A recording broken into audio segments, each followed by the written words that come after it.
going to be nervous because it's something different. No two cases are the same. You need to take a deep breath, you need to relax, and you need to just be a person.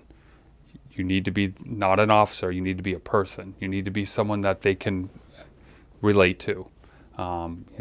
Introductions, I don't ever use I'm Chief Hodgson. I just say my name's Roy, I'm from the Mexico Police and I'm here to help. I always put myself at the same level as the person. So if they're lying in a hospital bed or if they're sitting in a chair or sitting on a couch, I would always lower myself so they don't feel that I'm talking above them.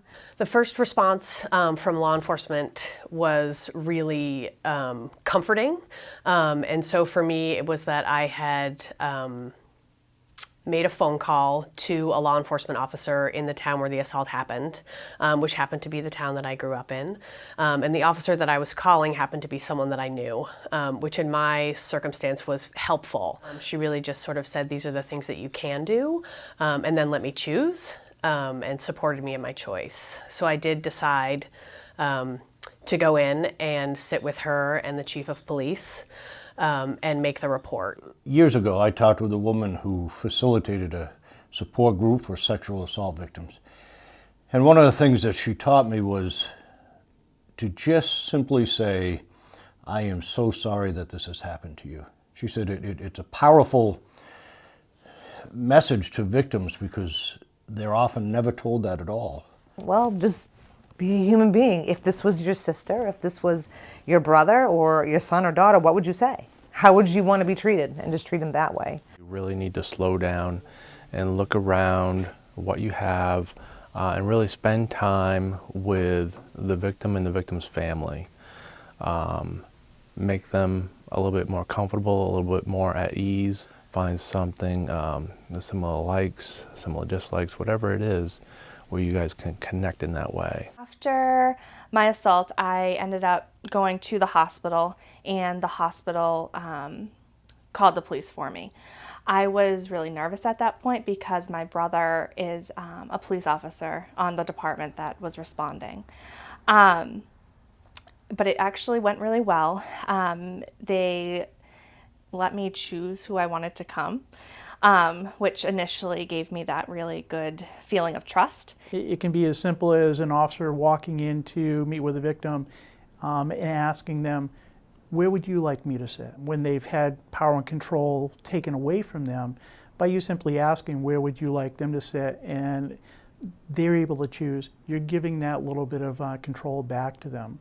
And then when the officer came in, before he even entered my room at the hospital, he stopped at the door and he's just like, I know your brother and, I'm really sorry, but, if it's okay, I'm going to come in, and anything that you share with me, it's not going to go beyond me. It's not going to go to your brother.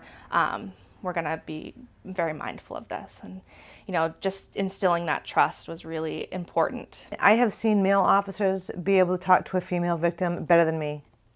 Just their ability to get down and talk to them, hey, I know I'm a guy and I know it's uncomfortable, but this is why I have to ask you these questions, and some of the questions are going to be uncomfortable, but I'm really here just to find out what happened so I can help you.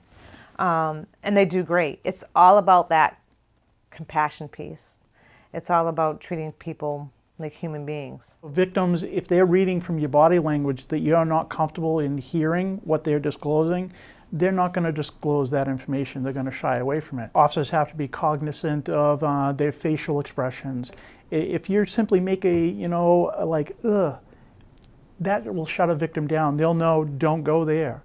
I never felt like I was met with any judgment or any sort of blame or questioning as to why it took so long, because I didn't report the assault until it had been more than a year since the assault occurred that I finally decided it was time to call the police. And so I never felt like that was a reason why I wasn't credible, and that was really important. Very, very often that victims are victimized more than one time before they'll come forward. And I think continuously reassuring them that you did the right thing, this is not right what's happened to you or allegedly happened to you. We will do all we can to see if we can bring resolution to this and hold people responsible for doing this. So I think constant reassurance that they've done the right thing.